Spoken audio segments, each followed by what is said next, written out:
सर्वांना माझा नमस्कार. माझे नाव सुवर्णा मंगलसिंग तडवी. मी इयत्ता 4थी शिकत आहे. अध्यक्ष महाशय, पूज्य गुरुजन वर्ग आणि येथे जमलेले माझे मित्र आणि मैत्रीण, आज 1 ऑगस्ट लोकमान्य टिळकांची पुण्यतिथी निमित्त आपण सर्वजण येथे जमलेले आहोत.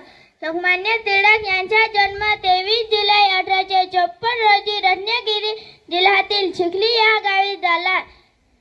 त्यांचे पूर्ण नाव बाळ केशव गंगाधर टिळक असे होते.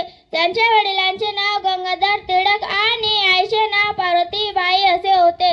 लोकमान्य टिळक हे लहानपणापासूनच अतिशय हुशार बुद्धीचे विद्यार्थी होते. गणित त्याचा आवडता होता. त्यांनी त्याचे प्राथमिक शिक्षण वडिलांकडून घरीच घेतले. इसवी सन 1893 साली टिळकांनी सार्वजनिक गणेशोत्सव सुरू केला. तसेच इंग्रजी विरुद्ध आवाज उठवला.